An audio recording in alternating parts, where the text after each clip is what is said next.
Good afternoon, nice to see you all again. Welcome to another video tutorial. In today's lesson we are looking at Animal Farm Chapter 2, which you need to have read before this lesson. It's really important that you've done that, otherwise it won't make as much sense and you won't have as enriching experience. So in Chapter 2 I'll show you a summary briefly.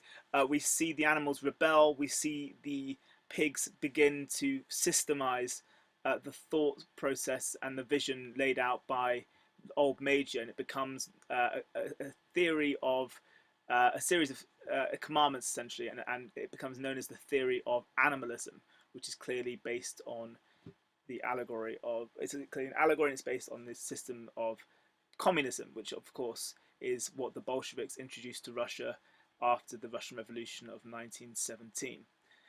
We have this very quick, sudden rebellion in the farm.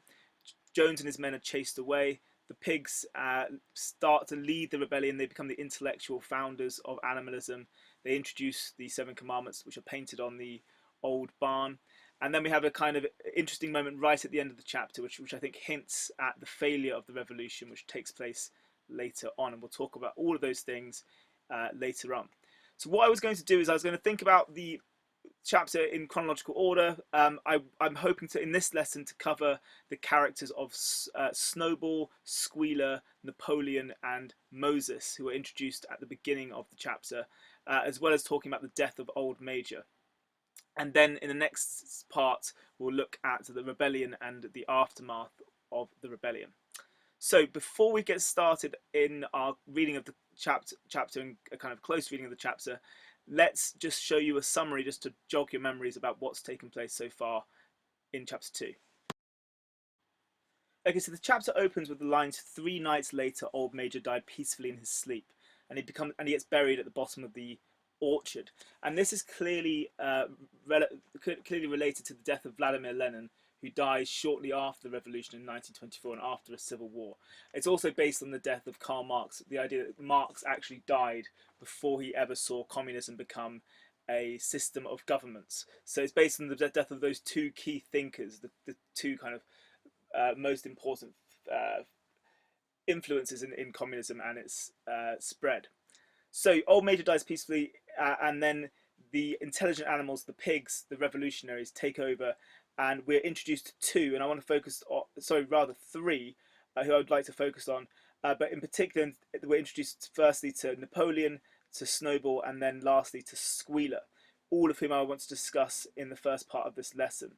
And then we'll look briefly at the introduction to the character of Moses, who's not such an important character in the whole novel, but he is a significant character in this chapter, and he's a recurring character. He'll come back later on in the story. So let's firstly talk about the character of Napoleon. So Napoleon is first introduced to the reader in chapter 2. We're going to look at the short description that Orwell gives us of this character. Before we do, just a couple of reminders. Napoleon is, again, a character who's is a pig, obviously. He's anthropomorphized, so he's given human qualities, and he becomes the leader of the farm later in the novel. Let's start with his name. His name is deeply symbolic. He is named after the historical figure Napoleon Bonaparte, who I'm about to show you on the screen. I'm going to do Napoleon, who's one of the most important figures in history, a disservice by kind of briefly giving you an overview about why he's an important character and why it's important that Napoleon the pig is named after this Napoleon.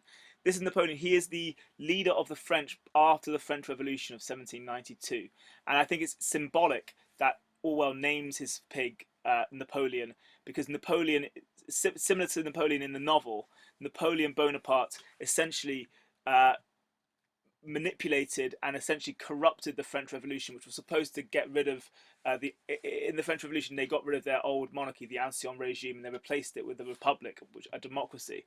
And Napoleon essentially becomes the leader of this republic, but then eventually becomes a dictator, a kind of a warmonger and a dictator who tries to conquer, he conquers vast swathes of Europe. Ironically, he actually fails to invade Russia. But that's the reason that the pig Napoleon is named Napoleon. It's because immediately a reader would recognize the idea that this is a tyrannical figure. This is a figure who's a dictator, a figure who's a tyrant. So it's important that he's named after a historical tyrant. So that's the background and a brief overview to Napoleon, who of course is a hugely important figure in history, and that gives you an explanation about the pig's neck. And we've also already talked about how Napoleon is an allegorical representation of this man, Joseph Stalin, who becomes the leader of the Communist Party in Russia. He becomes the kind of all-powerful totalitarian dictator of Russia and of the Soviet Union until his death in 1954. So he rules for 30 years. And we talked about his rule and some of the atrocities he committed in a previous lesson in the introduction to this novel. Stalin, just like Napoleon Bonaparte, essentially corrupts a revolution that could have been promising, that had potential to be transformative. It was a revolution that could have offered a fairer society, and he corrupts that revolution and turns that revolution into a dictatorship. So it's really, really important when we're reading Animal Farm to track the behavior of Napoleon and how he's presented, because really it goes to the heart of why this novel is important. Remember that this novel is a warning. It's a novel that warns about the dangers of revolution and the dangers of a revolution being corrupted or being abused by a dictator figure. So it's at the heart of why Orwell is writing this allegory is the character of Napoleon, who will lie and cheat and kill his way to being the leader of the farm. So let's now read that description of Napoleon, and then we'll have a checkpoint. So this is when Napoleon, remember, is first introduced to us as a reader. Napoleon was a large, rather fierce-looking Berkshire boar, the only Berkshire on the farm, not much of a talker, but with a reputation for getting his own way. That is literally the description we get of him, so we don't get too much detail. But the adjectives used by Orwell are significant. The fact that he's physically larger than other pigs, the fact that he's presented as being an aggressive male. We've got this idea of him being a boar is important. A boar is a male pig, but he's a large, aggressive male. He's a kind of alpha male figure. I'll spell alpha male for you on the side. He's an alpha male figure. He's masculine. He's aggressive. He looks fierce looking. So there's this idea that his kind of personality is reflected in his appearance. He's a fierce, ruthless, vicious character, and that's reflected in how he looks. It's kind of like a Victorian novel. In Victorian novels, often the villainous characters will actually look evil as well. So his evil is reflected in his appearance. He's described as the only Berkshire on the farm, not much of a talker, but with a reputation for getting his own way. And already we have these subtle hints from Orwell that this is a character to look out for in the novel. The fact that he is not much of a talker, that's a recurring idea. He doesn't say much. There's a word for this. We call it taciturn. It means that he's reluctant to talk. He's a man of very few words. He doesn't give many speeches, and this is very much based on Stalin himself, who was actually not a very good public speaker. He didn't like having to speak publicly. He was quite a reserved, quiet man himself, quite taciturn himself. But crucially, this phrase here is obviously the most important. He has a reputation for getting his own way. So clearly we can make the inference that he is persuasive, he's manipulative, that he is a leader in a sense, because leaders often need to get their own way. So he has leadership qualities, but those leadership qualities seem to be quite dictatorial. So all of this is a big clue to the reader that this is our character, who is the allegorical representation of Joseph Stalin, who of course is the man who will take this revolution and corrupt it, and essentially create a society that's even worse than life under Farmer Jones. Let's have a quick checkpoint. Okay, your questions are appearing on the screen in front of you now. Please follow my recommended timings, but of course if you need more time than that, then feel free to take it. That's absolutely fine. Pause the video and I'll see you afterwards. Make sure you're writing in full sentences, please.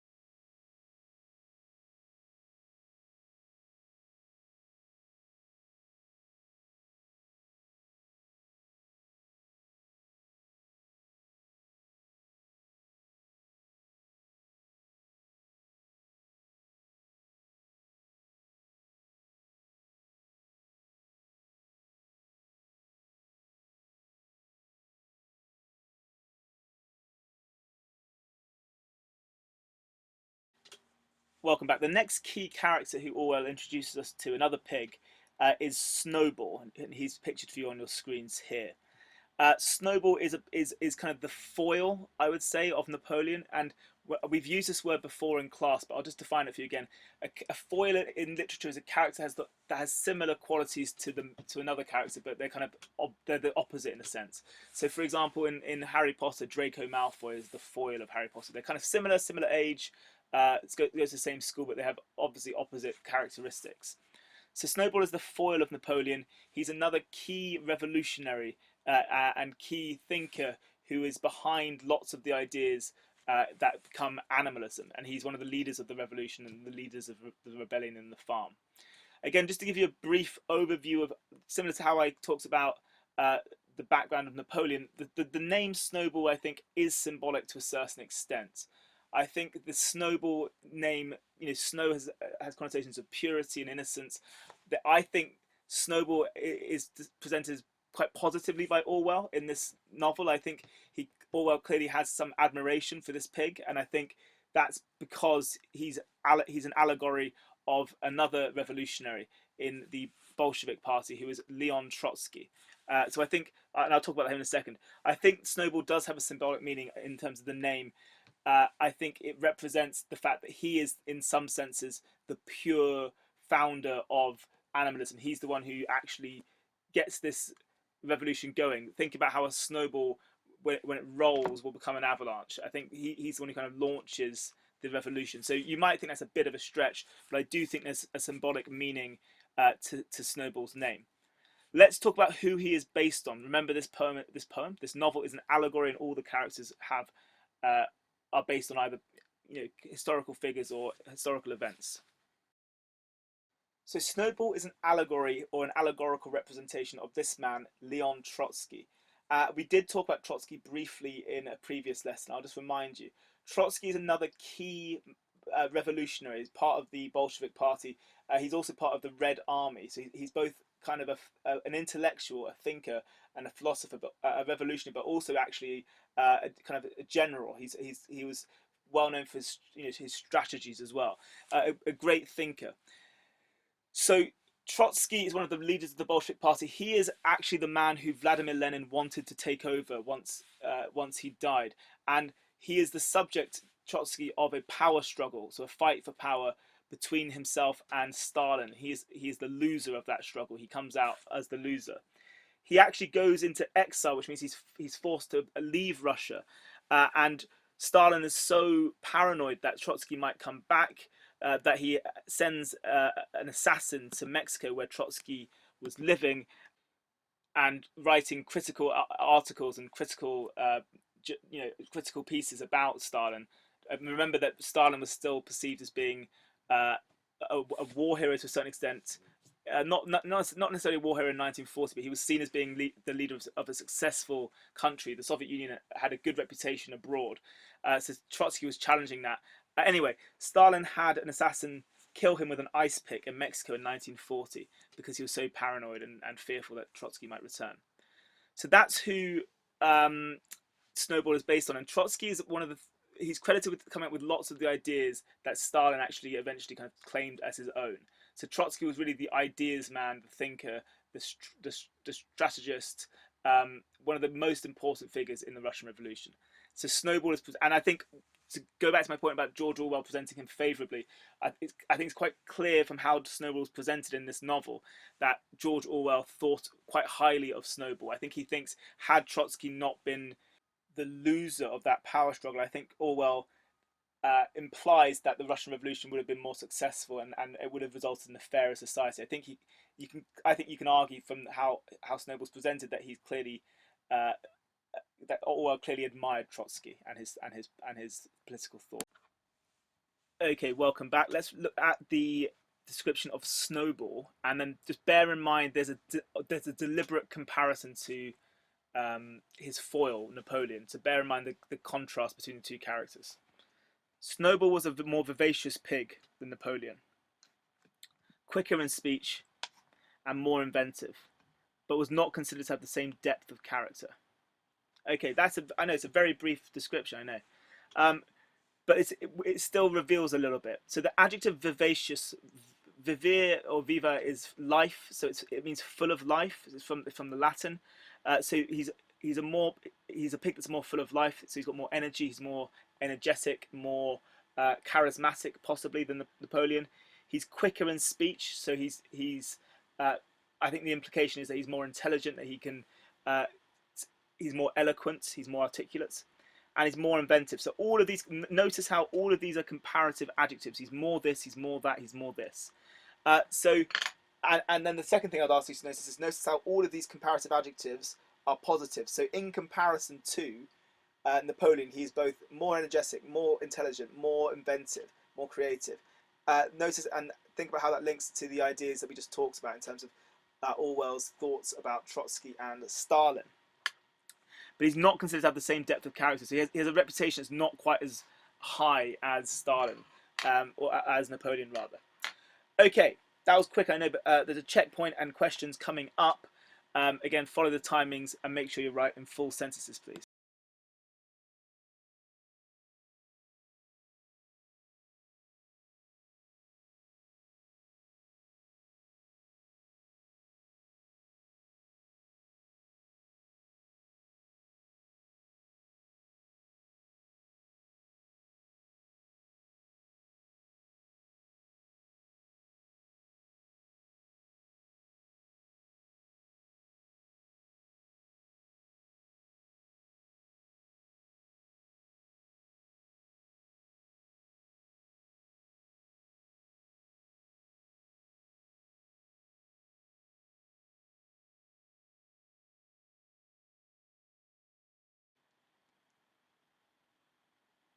Welcome back. So the final character out of the pigs, who in terms of the final key characters that we're introduced to, is the character Squealer, and he's on your screen again. Once again, I'm going to start with a name.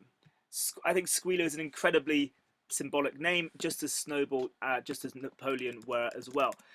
So a squealer in kind of slang is someone who tells tales. If you're a squealer, you often inform on other people.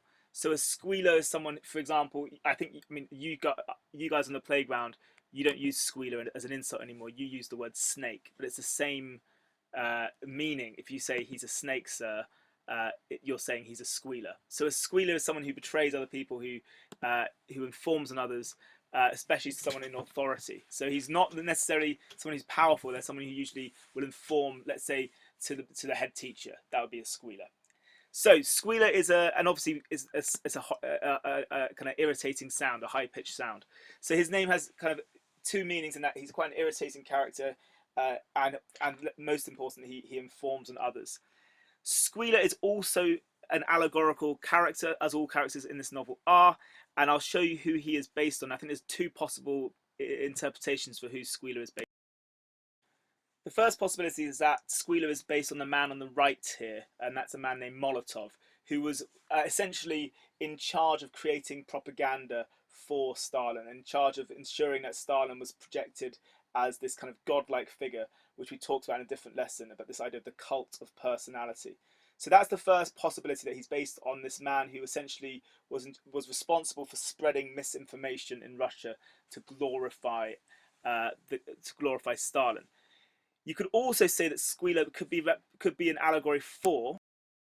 Alternatively, lots of readers have read Squealer as being an allegory for the newspaper, the Soviet newspaper Pravda, which was used essentially. We talked about this paper before. It was used to spread misinformation, to spread kind of false stories about Stalin, and essentially, again, create this cult of personality around Stalin. So he could be either Pravda, he could be based on Molotov, or both.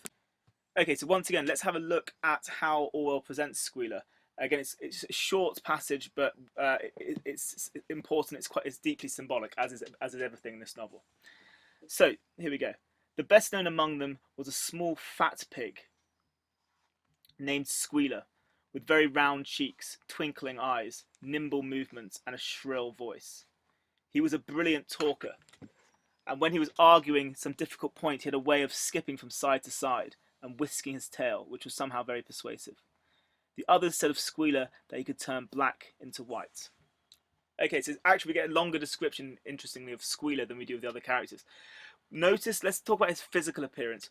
His physical appearance suggests, firstly, gluttony. He's fat. He's a fat pig. He's small and fat. It suggests a lack of a lack of athleticism. Uh, it's in terms of the physical attributes. He has twinkling eyes, round cheeks. He whisks his tail from side to side. His body language and his physical attributes suggest someone who is um, essentially a liar, who is someone who is and like Snowball, energetic but clearly deceitful. There's a twinkle in his eye, which is not a positive in this sense. It's a twinkle that suggests deceit. His body language betrays him when he is lying. I'll show you the description. It says that he skips from side to side and whisks his tail. This is the idea that he's capable of. He has the power of persuasion. He's a good orator. He's a good public speaker, and he's very persuasive. And obviously, we have to talk about the metaphor of him being able to turn black into white. That is incredibly important. And of course, it's a fairly obvious metaphor, but it just means he's able to turn truth into falsehood. He's able to persuade people. Um, Very, very important moment, because that phrase, turning black into white, is repeated, because Squealer throughout the novel is essentially always sent to the animals to lie to their faces and to spread misinformation, to rewrite history. So he represents all of these kind of traits of a dictatorship, in a sense. Let's have a checkpoint again.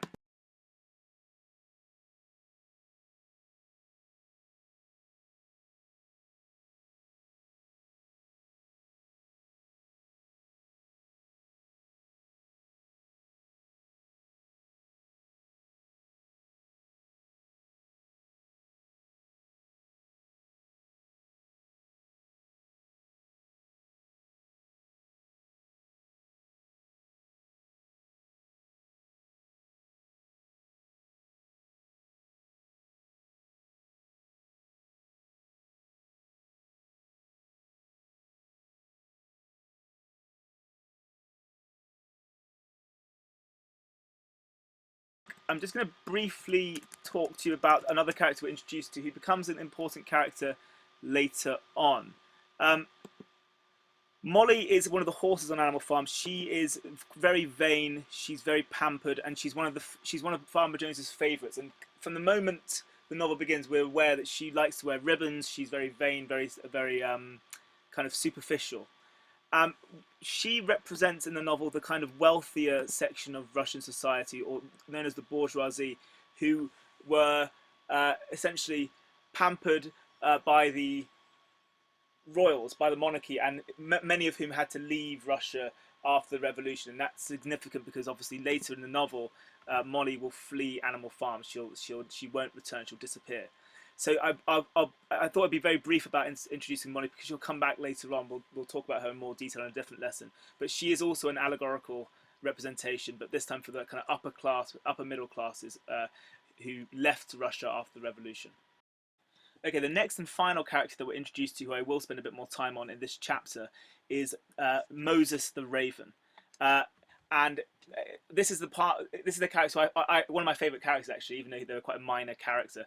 But they're an interesting character. They are essentially like Molly. They're Mr. Jones's favourites. So they're essentially they're a domesticated raven. A raven is on the board for you. A raven, we obviously you know about because you read the birds. They are carrion birds. So they're birds that feed off kind of cadavers and corpses. They are obviously symbols of bad luck. They're similar to crows. Moses is named ironically. Moses, of course, is the founder of the Ten Commandments, a hugely important figure in the Old Testament. He leads the Israelites through the deserts. He's a very important figure in Christianity. So we have this character Moses, who's a tame raven, and we'll talk a little bit about Moses in a second. But the name is obviously significant because we all know who Moses is. It's important that he's the favourite of Farmer Jones, who we know is an allegory for Tsar Nicholas II. And Moses is simply put, he is an allegory for the Russian Orthodox Church. Russia has a slightly different church than we do in England, and it's a kind of it goes back to the Great Schism, I think it is, in the medieval times. But essentially, it's not quite the Catholic Church, but it's similar to that. But we call it the Russian Orthodox Church, and I'll show you a picture of Russian Orthodox of the Russian Orthodox Church. Russian Orthodox Church are pictures for you here.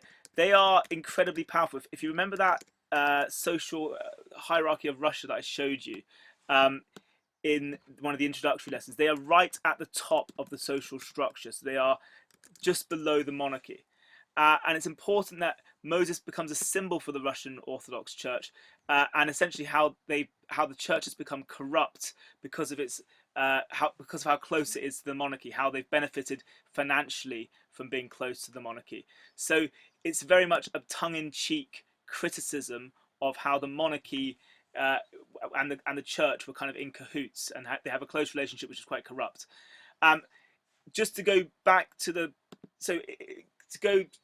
theme of communism for a minute, we know that Animal Farm would eventually become a communist farm, and in Russia, the communists saw religion as being a tool used by the powerful to keep the masses under control. So in Russia, religion was done away with. There was no state religion. Communism replaced religion in a sense.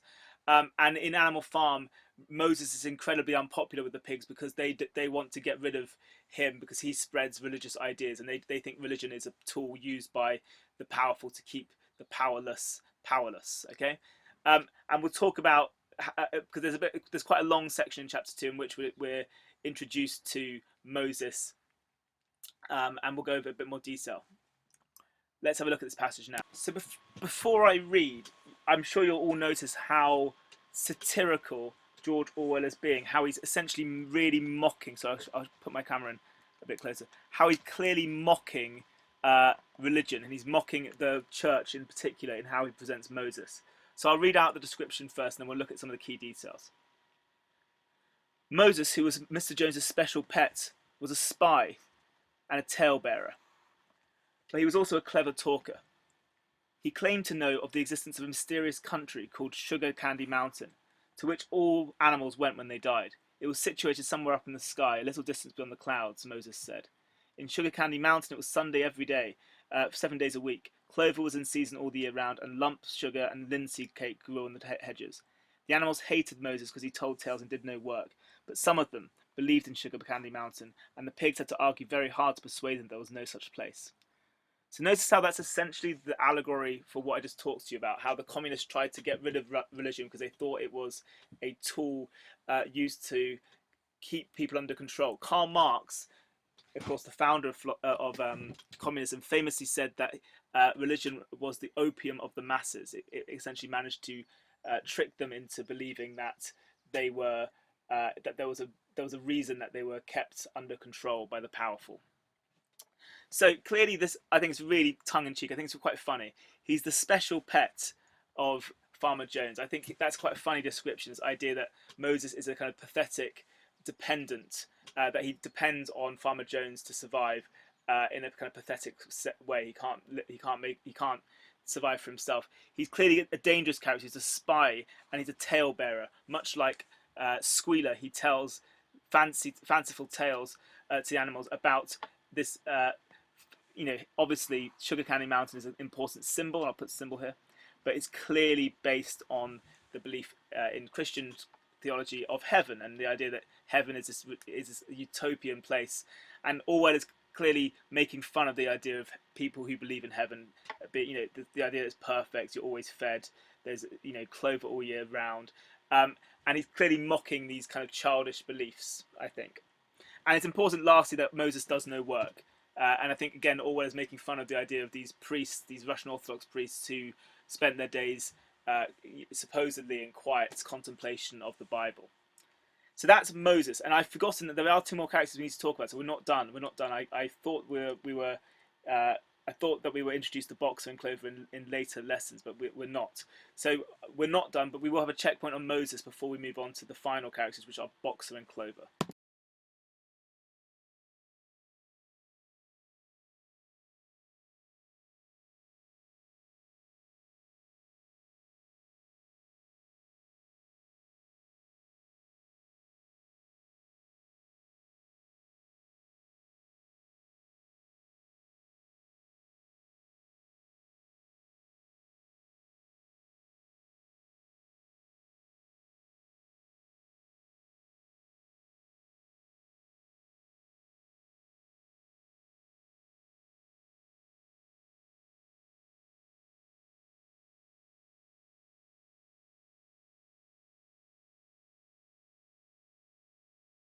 Okay, welcome back.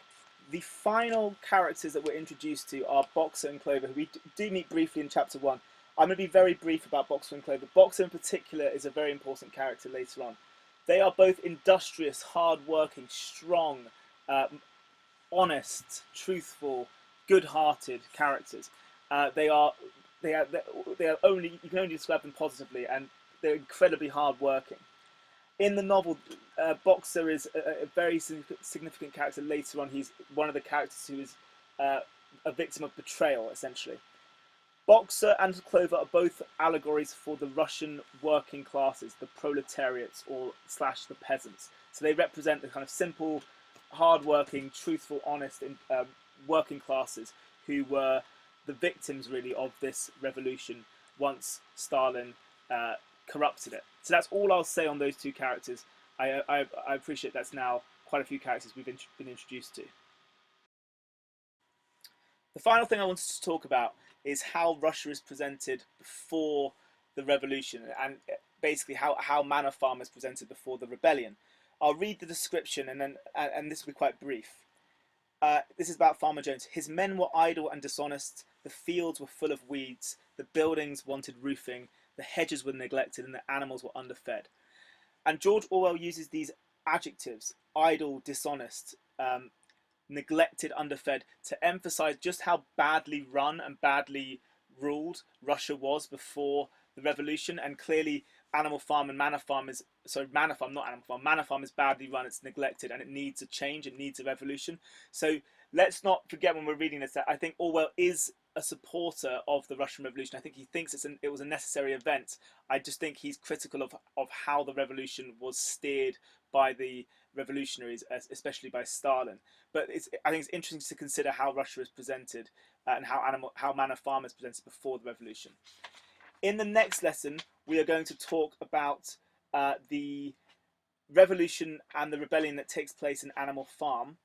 And we're going to talk about the aftermath of that rebellion in chapter 2.